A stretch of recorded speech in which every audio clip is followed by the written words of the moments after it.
You there, listen up for a second. I've got a question. Do you have hair in this area? That's called your chest. If you've got hair there, that probably means that you're a man. Or maybe you're a Turkish stripper. I don't know. I'm not going to judge. I'm assuming you're a man, though. If you have hair here, now, you might be a hipster man-child. That's a little bit different. And I'm here to help. I've teamed up with Dollar Shave Club to bring you cheap razors. They're cheap by inexpensive, but not cheap in quality. We get some high-quality razor handles here. Starting right in the middle is their 4X plan. You get a shipment of razors each month, you get a kick-ass razor handle, and your face looks smooth. How cheap is inexpensive? You line those words up? Well, in the case of Dollar Shave Club, we're dealing with $6 a month. $6 a month. That's just a little bit more than a $5 footlong, but it's infinitely better because it's going to last you longer than a $5 footlong, you greedy, hungry bastards. So, you get the razor handle. Do you want more? Because there is more. If you do sign up, you get these little sweet things. They're for your bum. They're called One Wipe Charlies, and they keep your beehole clean. I highly recommend you get them. Of course, I want you to get the razors and keep your face clean, but keep the rest of you clean too. Girls like that. Guys like that too. I'm guessing, I assume so. Everybody wants clean butts, right? There you go. How do you get all this good stuff? You go to dollarshaveclub.com/Hooniverse. That's it. Go there, dollarshaveclub.com/Hooniverse. The words will be right here in front of my face, which you're staring at. So go there, sign up, join the fun, stop being a Turkish stripper, and join the rest of society. For now, let's get back into some car stuff though, shall we?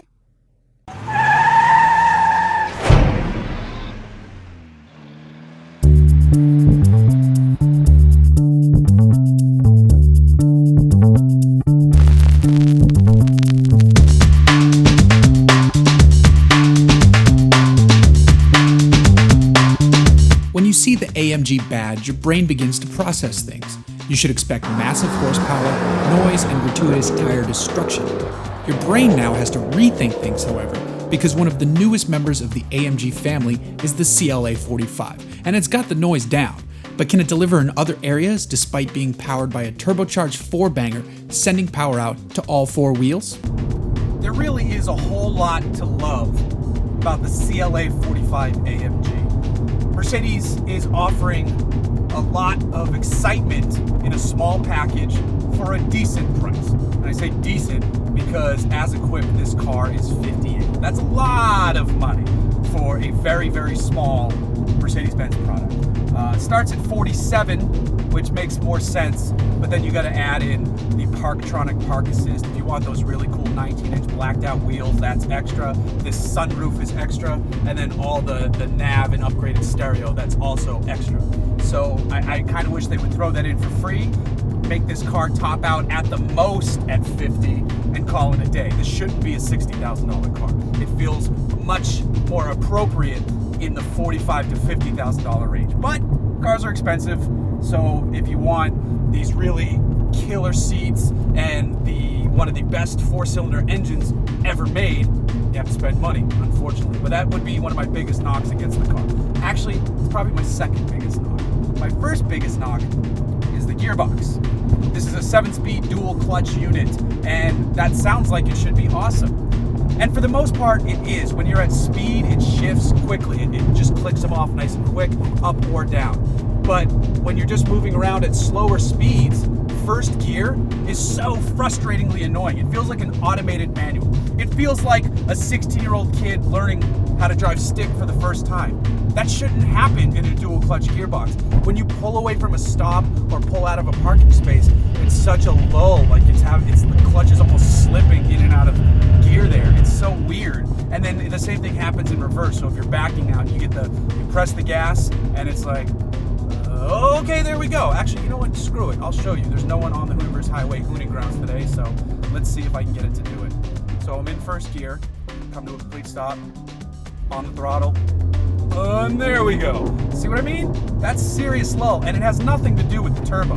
The turbo spools up quick. As soon as you get going and you come into second gear, there's plenty of power. There's plenty of torque throughout the rev range, so you can hold third or even fourth gear if you're really hauling, because there's enough low-end torque to pull you out of the turns to keep it in fourth gear, because you'll start to top out in third in some of these faster sweepers, because this thing revs to about 6250. But it does pull all day long in every gear. It's just leaving the line in first. It's annoying as hell. One thing that is nice is that you are not getting a budget Mercedes. pedals in here look lovely. They're suede on the steering wheel. Yes, you pay a little bit extra for the upgraded sound system in this kick-ass sunroof, but in general, you're getting these killer seats. These seats are fantastic. The lumbar support is great, where you can relax it and let my fat behind stretch out a little bit. I am going to the gym though, so so you can get comfortable, but you can have the bolster, the support, really tuck you in there tight, and couple that with this fantastic steering wheel, great pedal placement. Not that you need to heel toe, but you could left foot brake, and it's just a good setup all around. Now, some of you can gripe, rightfully so, about the placement of the infotainment screen. It is odd. It just feels like it's tacked on there. It doesn't look bad. It just looks kind of aftermarket, and when you're buying a brand new car, you don't want things to look aftermarket. Some people might see it as looking a little cheap. I don't think it looks cheap. I just think it looks like an afterthought. And when I buy a Mercedes, I don't want afterthoughts. I want well thought out thoughts. Regardless though, the system itself works fine. There are better systems out there. Audi's MMI, even what you get in the Volkswagens, seem to work a little more cleanly, but there's no faults here. There's no first generation iDrive, iControl stuff. It's not like the sync system in Ford, and it's not as messy as some of the first gen Q from Cadillac. It all works fine. It just looks a little dated, and it feels a little out of place in the cabin. Still not as bad as first gear though in this car. Now, you can drive this car around in comfort mode, which automatically puts it into eco as well. That means when you come to a stop, the engine will do start-stop. If you put it in sport, eco turns off automatically, but even if you want to keep it in comfort, you can turn eco off right here on the dash, which I'm glad they left that in. Another nice feature is the traction control button is easily found right here in the center stack. Press it once, don't even hold it, and it goes into sport handling mode. That gives you, a little bit more play. Even though this is an all-wheel drive equipped car, it can be 50-50 biased, so you can have some fun. You can really play a little bit with the rear end out there. So as I mentioned, that engine under the hood is a 4-cylinder turbocharged unit. This is the full AMG experience. It makes 355 horsepower and a boatload of torque, and it makes it through the rev range. It's a hand-built AMG motor, just like you'd get if you bought an E63, a C63, an SLS. It's the real deal. This isn't some low-buck fake AMG. It's a real AMG. It's just more affordable than the rest of them, even though it's still expensive. One of my favorite parts about this car, besides that fantastic 4-cylinder motor, is the steering. The steering on this car, it feels much more highly tuned than just the standard CLA250. It's tighter, it's more direct, it feels a little quicker. I'd have to look up steering ratios to see how much is actually changed, but you really know what the front and rear end of this car are doing. You can feel where the tires are pointing, and that's important when you want to drive enthusiastically, as one does, especially on Hooniverse. Why would we call it Hooniverse if we didn't like having fun in cars? That'd be stupid.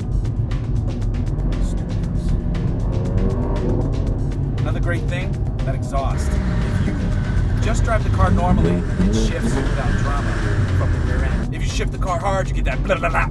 It's this cool brap brap noise. It reminds me of a rally car waiting at the line, eager to go, and that's always a cool thing to be reminded of.